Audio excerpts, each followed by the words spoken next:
नमस्कार पशुपालक मित्रांनो, मी डॉक्टर शैलेश लोखंडे.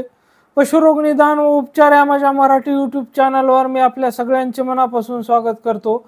आज आपण ज्या विषयावर बोलणार आहोत तो विषय म्हणजे जे बेरिनिल RTU इंजेक्शन आपल्याला मार्केटमध्ये मिळते तर त्याचा जनावरांमध्ये काय उपयोग होतो, म्हणजे नेमके कोणत्या रोगासाठी आपण बेरिनिल RTU या इंजेक्शनचा वापर करतो. याचबरोबर आपल्याला हे सुद्धा माहीत असायला पाहिजे की बेरिनिल RTU हे जे इंजेक्शन आहे हे आपण कोणकोणत्या रोगामध्ये वापरतो, त्याच्यानंतर त्याचा डोस किती द्यायला हवा. आपण जर जास्त डोजमध्ये हे इंजेक्शन दिले तर काय होईल, कमी डोजमध्ये जर हे इंजेक्शन दिले तर काय होईल, आणि त्याचा टोटल डोज हा किती असावा, म्हणजे त्यापेक्षा जास्त आपण औषध त्या जनावराला देऊ शकत नाही, हे सुद्धा आपल्याला माहीत असणे गरजेचे आहे. त्याचबरोबर त्याचा रूट कोणता आहे, म्हणजे ते आपण कोणत्या रूटने वापरू शकतो, जसे की इंट्रामस्क्युलर, इंट्राव्हेनस, सबक्युटॅनस हे जे रूट आहेत. तर या रूटपैकी आपण या इंजेक्शनचा कोणकोणत्या रूटने उपयोग करू शकतो. त्याचबरोबर आपल्याला सगळ्यात महत्त्वाची गोष्ट जी माहीत असायला हवी ती म्हणजे की त्याचा मिल्क विड्रॉल पिरियड किती आहे आणि मीट विड्रॉल पिरियड किती आहे. तर मिल्क विड्रॉल पिरियड म्हणजे काय, मीट विड्रॉल पिरियड म्हणजे काय, हे आपण सगळं सविस्तर जाणून घेऊया. याचबरोबर आपण या औषधाचा उपयोग गाभण जनावरांमध्ये करू शकतो किंवा नाही करू शकत यावर सुद्धा आपण बोलूया. पण त्याआधी तुम्ही जर माझ्या चॅनलला नवीन असाल किंवा आतापर्यंत तुम्ही माझ्या चॅनलला सबस्क्राईब केले नसेल तर कृपया माझ्या चॅनलला लाईक, शेअर आणि सबस्क्राईब करा. सोबतच बेलवाल्या आयकॉनवर क्लिक करून ऑलवाल्या ऑप्शनवर सुद्धा क्लिक करा, म्हणजे माझ्या येणाऱ्या प्रत्येक नवीन व्हिडिओची नोटिफिकेशन तुम्हाला वेळोवेळी आणि सगळ्यात अगोदर मिळत राहील.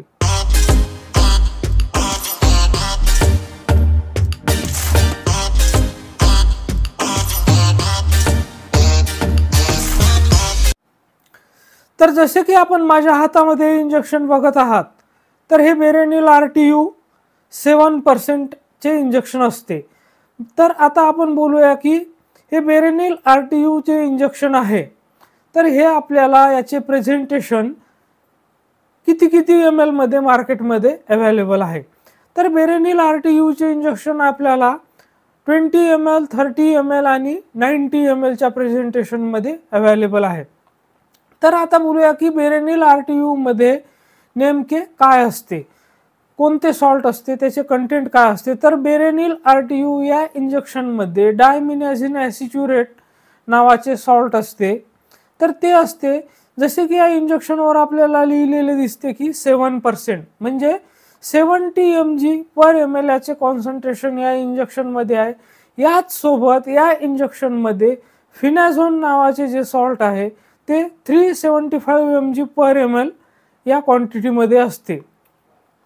तर आता डायमिनाझिन ॲसिच्युरेट काय आहे, तर डायमिनाझिन ॲसिच्युरेट हे एक अँटीप्रोटोझोअल म्हणून काम करते. हे जे सॉल्ट आहे हे अँटीप्रोटोझोअल आहे आणि त्याच्यासोबतच जे फिनाझोन आहे 375 mg/ml त्याचे कॉन्सन्ट्रेशन आहे. तर त्याचे काय काम आहे आणि हे आपण या व्हिडिओमध्ये बघणार आहोत. तर कोण्या रोगामध्ये या इंजेक्शनचा आपण वापर करू शकतो.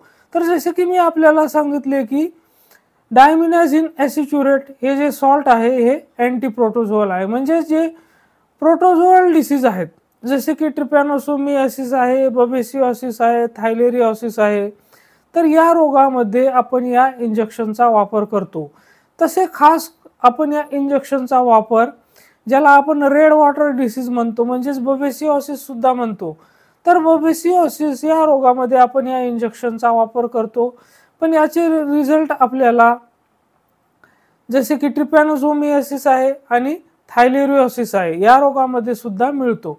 तर तसे मार्केटमध्ये आपल्याला ट्रिप्स म्हणजे सर्रा किंवा ट्रिपॅनोसोमियासिससाठी ट्रायक्विन किंवा ट्रायक्विन S नावाचे सुद्धा इंजेक्शन सेपरेटली अवेलेबल आहे आणि थायलेरिओसिससाठी सुद्धा आपल्याला वेगळे इंजेक्शन मार्केटमध्ये अवेलेबल आहे.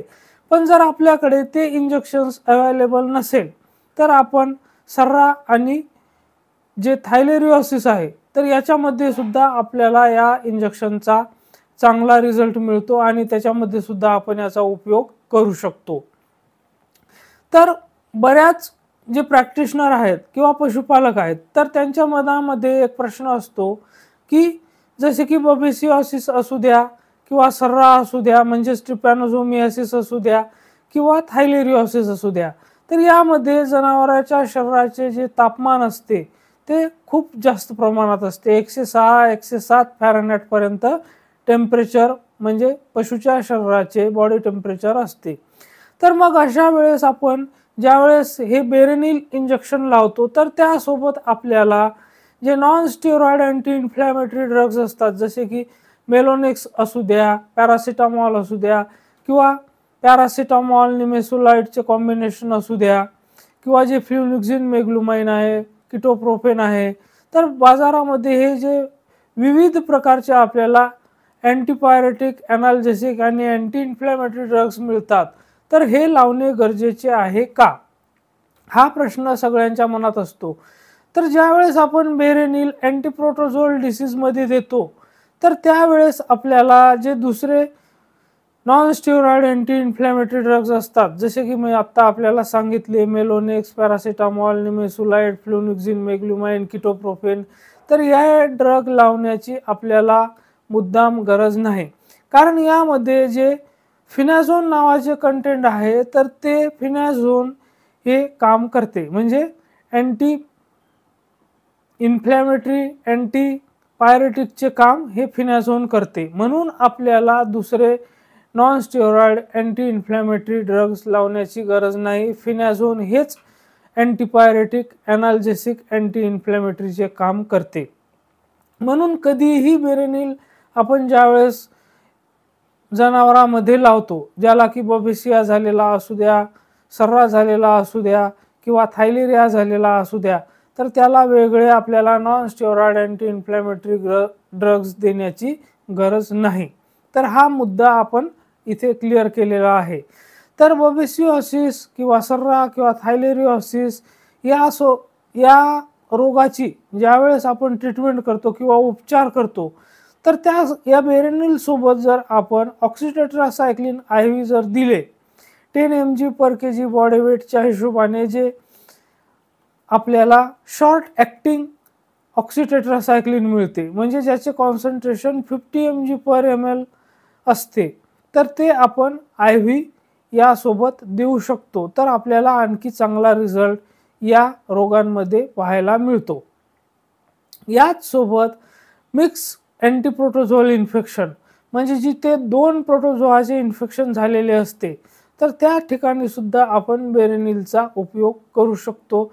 याशिवाय ज्याला आपण PUO म्हणतो, म्हणजे पायरेक्सिया ऑफ अननोन ओरिजिन, ज्या ठिकाणी आपण अँटीबायोटिक आणि non steroid anti inflammatory drug देतो पण त्याचा आपल्याला रिझल्ट मिळत नाही, जनावराचे टेम्परेचर कमी होत नाही, तर अशा वेळेस सुद्धा आपण बेरेनिल इंजेक्शनचा उपयोग करू शकतो. त्यालाच आपण पायरेक्सिया ऑफ अननोन ओरिजिन म्हणतो. तर त्यावेळेस आपण बेरेनिलचा उपयोग जनावरांमध्ये करू शकतो. तर आता बोलूया की या बेरेनिल इंजेक्शनचा डोस आपल्याला किती द्यायचा असतो आणि कोण्या रूटने द्यायचे असते. तर बेरेनिल इंजेक्शन आपण इंट्रामस्क्युलर रूटने, म्हणजेच डीप इंट्रामस्क्युलर रूटने देऊ शकतो आणि त्याचा जो डोस असतो तो 100 किलो वजनासाठी 5 मिली या हिशोबाने आपल्याला हे औषध वापरायचे असते. तर सर्वात महत्त्वाचा मुद्दा म्हणजे की याचा मिल्क विड्रॉल पिरियड आणि मीट विड्रॉल पिरियड किती असतो, म्हणजे काय. तर सगळ्यात पहिले आपण जाणून घेऊया की मिल्क विड्रॉल पिरियड म्हणजे काय आणि मीट विड्रॉल पिरियड म्हणजे काय. तर मीट विड्रॉल पिरियड म्हणजे ज्या वेळेस आपण एखाद्या जनावराची बेरेनिलने ट्रीटमेंट करत असतो, बेरेनिल हे इंजेक्शन आपण एखाद्या जनावराला लावत असतो, तर त्याचा शेवटचा डोस ज्या दिवशी आपण देतो तर त्यानंतर त्या जनावराचे मांस आपण किती दिवसापर्यंत खाण्यास योग्य नसते, तर तो पिरियड आहे 20 दिवसाचा. म्हणजेच बेरेनिल इंजेक्शनचा मीट विड्रॉल पिरियड हा 20 दिवसाचा आहे. म्हणजे कमीत कमी आपण 21व्या दिवसापर्यंत जर एखाद्या शेळीला आपण बेरेनिल लावले तर त्या शेळीचे मांस आपण कमीत कमी 20 ते 21 दिवसापर्यंत खाण्यास योग्य नसते आणि ते आपण खाण्यासाठी त्याचा वापर करू नये. यालाच आपण मीट विड्रॉल पिरियड म्हणतो.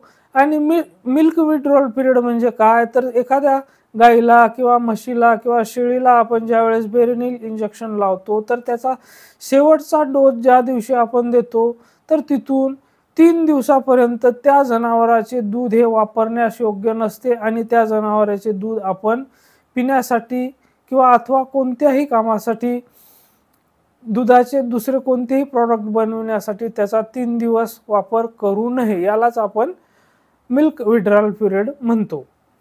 आणि या इंजेक्शनचा उपयोग गाभण जनावरांमध्ये करायचा नाही, कारण हे प्रेग्नन्सी सेफ इंजेक्शन नाही.